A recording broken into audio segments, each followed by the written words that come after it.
नमस्कार जय जगन्नाथ शकुंतला ट्यूटोरियल को आपण मानक आंतरिक स्वागत मु प्रियंका रथ आम चैनल रे आपण माने जदि नुआ अछंती तेबे लाइक शेयर सब्सक्राइब करि नियंतु। तेबे चलंतु आरंभ करिबा आज विषय वस्तु। आज कौन आलोचना करिबा अलंकार संपर्क रे। काली कौन पढ़िथिले व्याज स्तुति कौन अपहृति कौन शोभाभक्ति कौन उपमान कौन उत्प्रेक्षा अलंकार कहा कुआ जाय रूपक अलंकार कहा कुआ जाय सब काली आलोचना होइतिला। तेबे उपमा अलंकार रो एग्जांपल देखिबा। आज आसन सकाशे वृद्धे एड़े बाई आसन सकाशे वृद्धे एड़े बाई बालक जेसने क्रीड़ा नक पाई। यह क्यों अलंकार? यह उपमा अलंकार।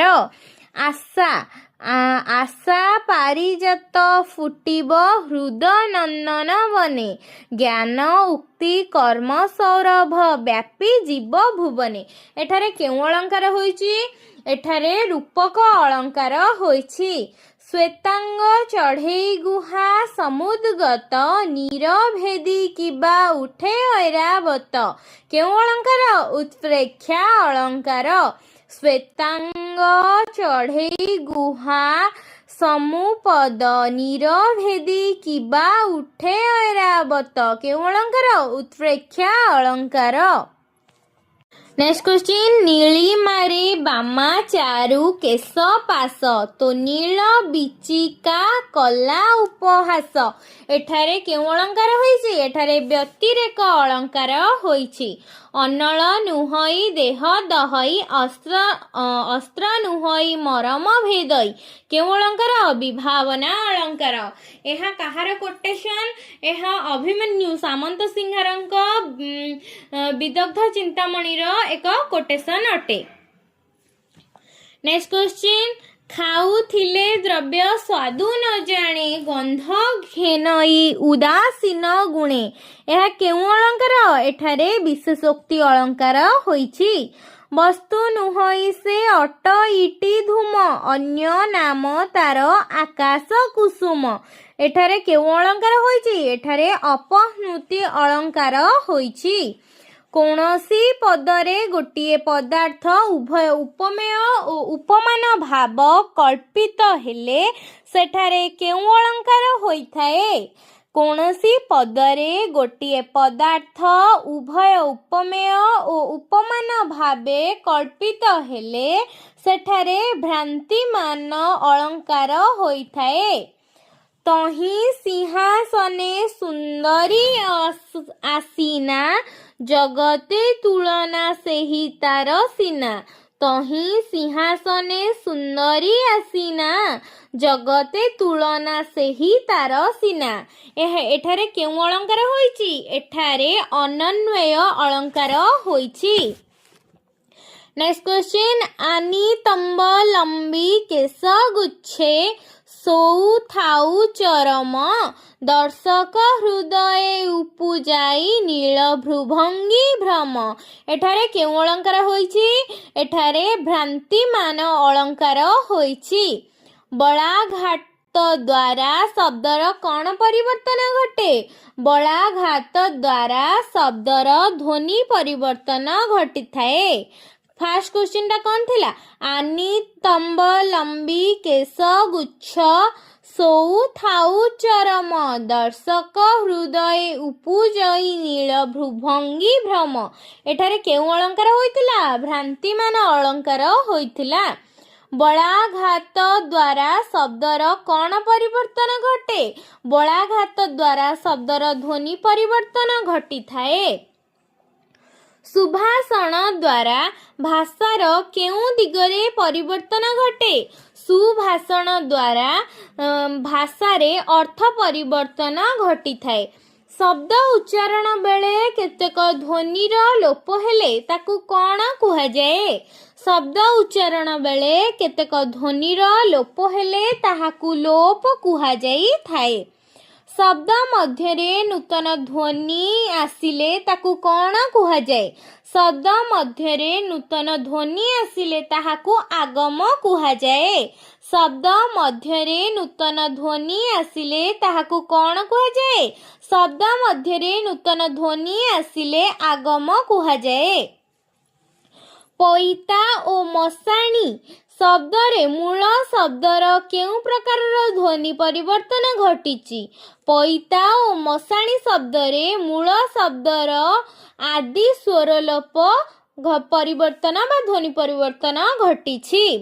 ସ୍ୱର୍ଣ୍ଣ ଓ କୋଇଲି ଶବ୍ଦରେ ମୂଳ ଶବ୍ଦର କେଉଁ ପ୍ରକାରର ଧ୍ୱନି ପରିବର୍ତ୍ତନ ଘଟିଛି?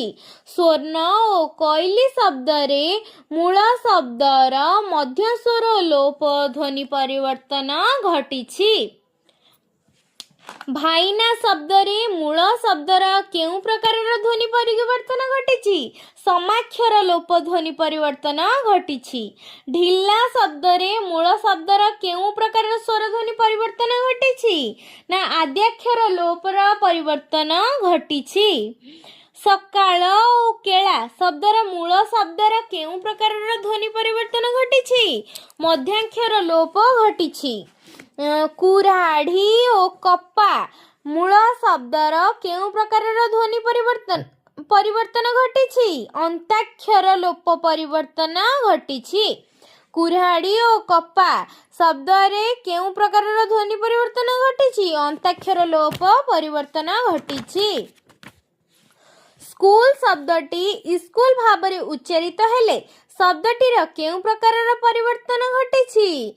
ଆଦ୍ୟ ସ୍ୱରାଗମ ପରିବର୍ତ୍ତନ ଘଟିଛି। ମଧ୍ୟ ସ୍ୱରାଗମ କେତେ ଭାଗରେ ବିଭକ୍ତ ଓ କ'ଣ କ'ଣ? ମଧ୍ୟ ସ୍ୱରାଗମ ଦୁଇ ଭାଗରେ ବିଭକ୍ତ, ସ୍ୱର ଭକ୍ତି ଓ ଅପନିହିତ। ମଧ୍ୟ ସ୍ୱରାଗମ କେତେ ଭାଗରେ ବିଭକ୍ତ? ମଧ୍ୟ ସ୍ୱରାଗମ ଦୁଇ ଭାଗରେ ବିଭକ୍ତ। କ'ଣ କ'ଣ?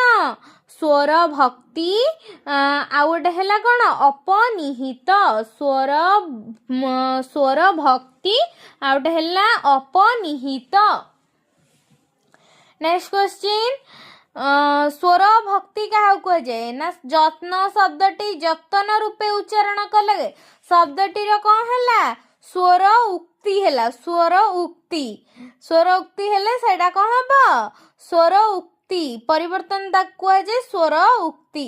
ନେକ୍ସଟ ହେଲା, ପଦ ମଧ୍ୟରେ ଇ କିମ୍ବା ହର୍ଷଉର ଆଗମ ଘଟିଲେ ଧ୍ୱନିରେ କେଉଁ ପରିବର୍ତ୍ତନ ଘଟିଥାଏ?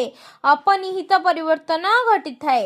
ବେଇଗି, ପାଉଁଶ ଶବ୍ଦରେ କେଉଁ ପରିବର୍ତ୍ତନ ଘଟିଛି? ଅପନିହିତ ପରିବର୍ତ୍ତନ ଘଟିଛି। ଅସ୍ଥି ଶବ୍ଦଟି ହାଡ଼ ରୂପେ ଉଚ୍ଚାରିତ ହେଲେ କେଉଁ ପ୍ରକାରର ଧ୍ୱନି ପରିବର୍ତ୍ତନ ଘଟିଥିବାର ଜଣାପଡ଼େ? ଆଦ୍ୟ ବ୍ୟଞ୍ଜନାଗମ ଜଣାପଡ଼ିଥାଏ। ଆଦ୍ୟ ବ୍ୟଞ୍ଜନାଗମ ଜଣାପଡ଼ିଥାଏ। ବୃଦ୍ଧି ଶବ୍ଦଟି ବଢ଼ି ଭାବରେ ଉଚ୍ଚାରିତ ହେଲେ ଶବ୍ଦଟିରେ କେଉଁ ପ୍ରକାରର ଧ୍ୱନି ପରିବର୍ତ୍ତନ ଲକ୍ଷ୍ୟ କରାଯାଏ? ବୃଦ୍ଧି ଶବ୍ଦଟି ବଢ଼ି ଭାବରେ ଉଚ୍ଚାରିତ ହେଲେ ଶବ୍ଦଟିରେ ମୂର୍ଧଣି ଭବନ ଧ୍ୱନି ପରିବର୍ତ୍ତନ ଲକ୍ଷ୍ୟ କରାଯାଏ। ଆଦ୍ୟ ଶବ୍ଦଟି ଆଜ ଶବ୍ଦରେ ଉଚ୍ଚାରଣ ହେବାକୁ କ'ଣ କୁହାଯାଏ? ଆଦ୍ୟ ଶବ୍ଦଟି ଆଜ ଶବ୍ଦରେ ଉଚ୍ଚାରଣ ହେବାକୁ ତାଲବୀ ଭବନ କୁହାଯାଏ। ପଞ୍ଚଦଶ 15 ରୂପେ ଉଚ୍ଚାରିତ ହେବାକୁ ଧ୍ୱନି ପରିବର୍ତ୍ତନର କ'ଣ କୁହାଯାଏ?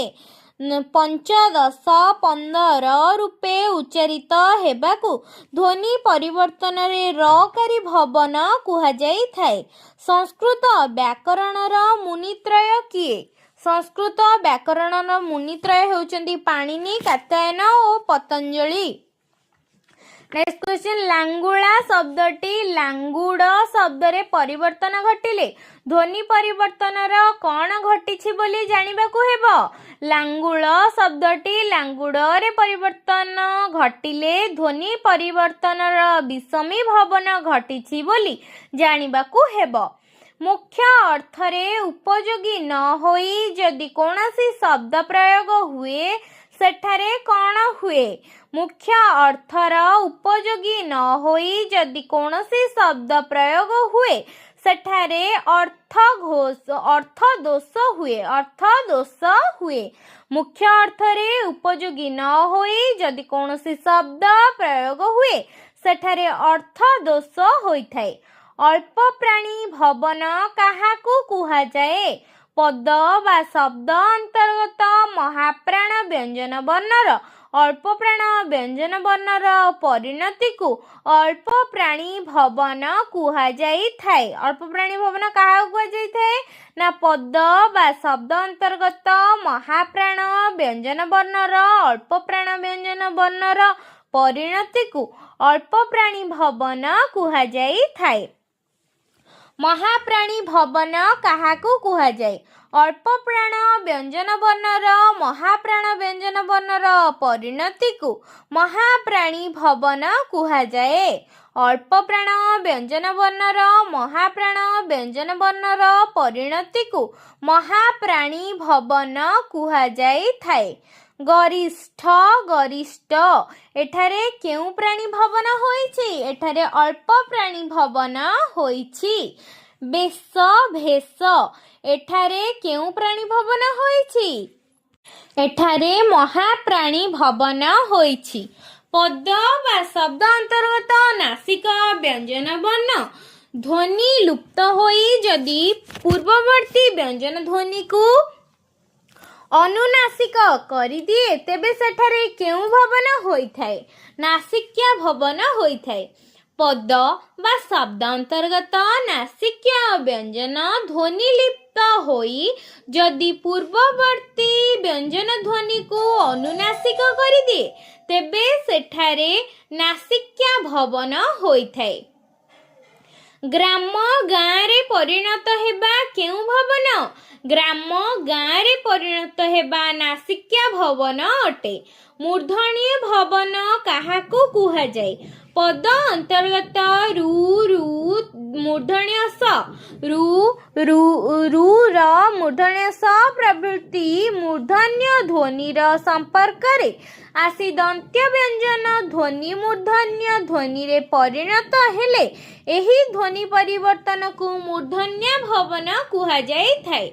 ମୂର୍ଧନ୍ୟ ଭବନ କାହାକୁ କୁହାଯାଇଥାଏ?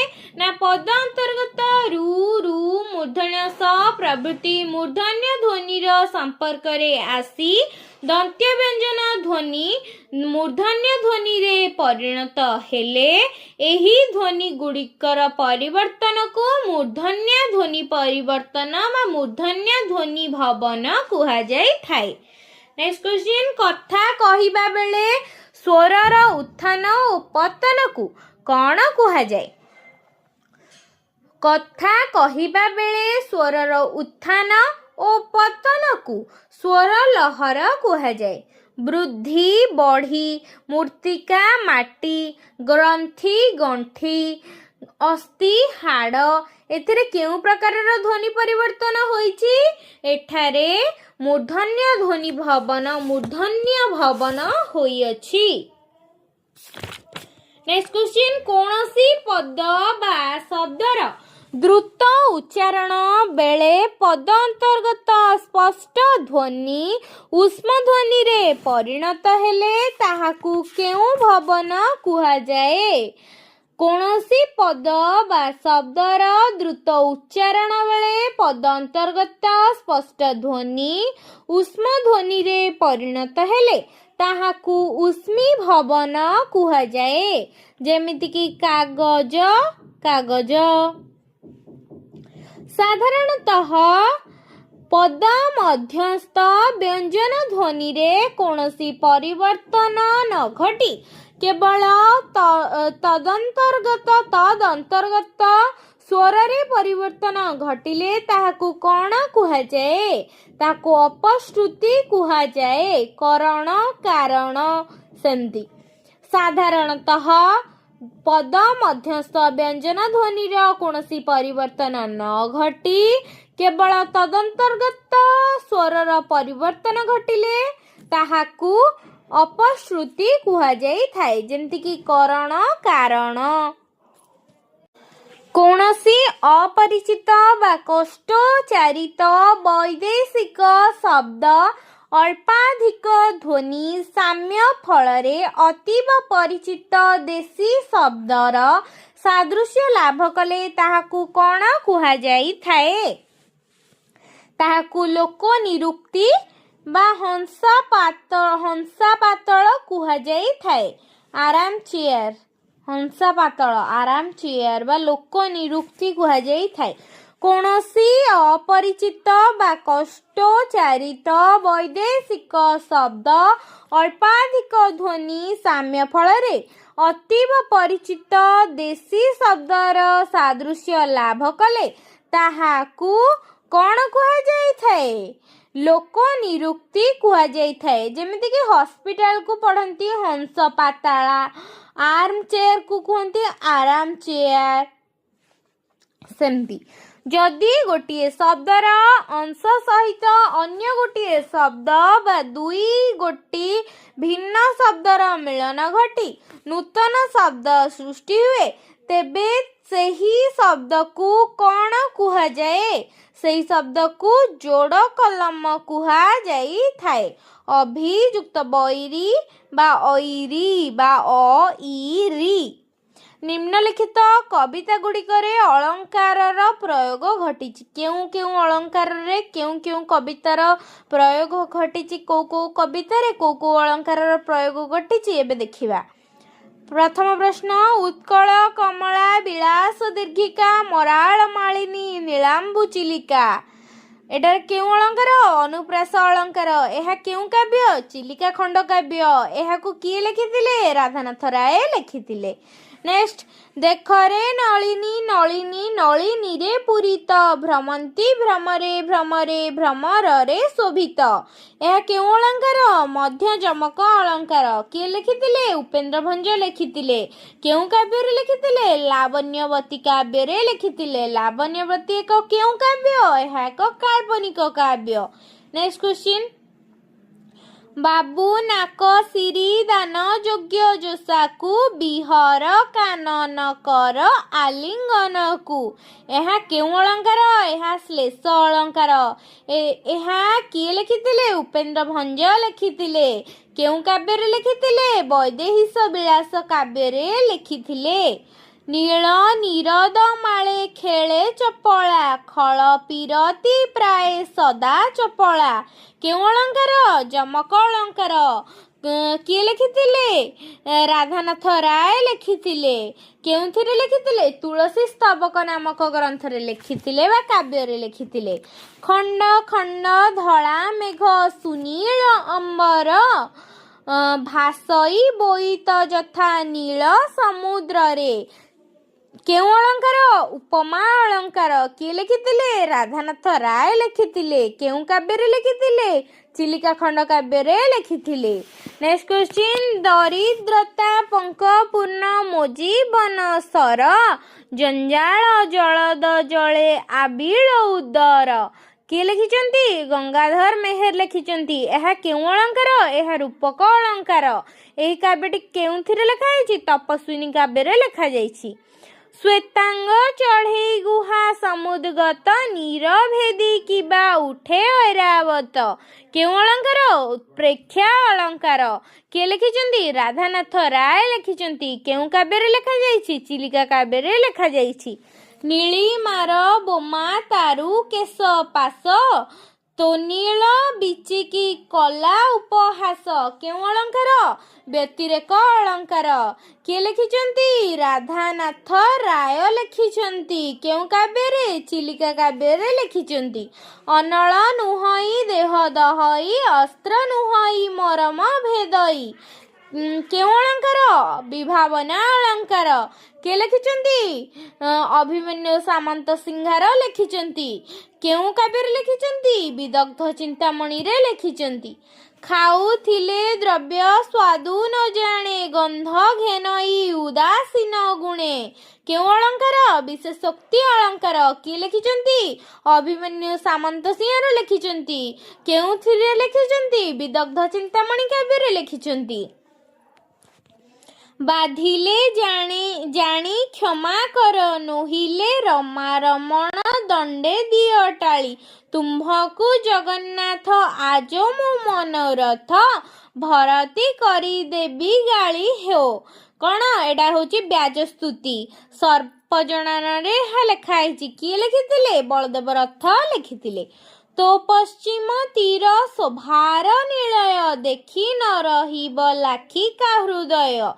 किए लिखिचंती राधानाथ राय लिखिचंती केउंथिरे चिलिकारे केउ अलंकार स्वभावोक्ति अलंकार वस्तु नुहई से अटई धूम अन्य नामे तार आकाश कुसुम केउ अलंकार अपहृति अलंकार केउंथिरे लिखा जाइछि चिलिका खंड काव्य रे लिखा जाइछि किए लिखिचंती राधानाथ राय लिखिचंती राधा परी राधा सीना संगिनी राधा परी राधा सीना रे संगिनी राधा परी राधा सीना स्त्री मातरक अछंती जेतक सर्वे पितल रे से सुना केउ अलंकार अनन्वय गोपाल कृष्ण पदावली रे रचित किए लिखिचंती गोपाल कृष्ण पट्टनायक लिखिचंती।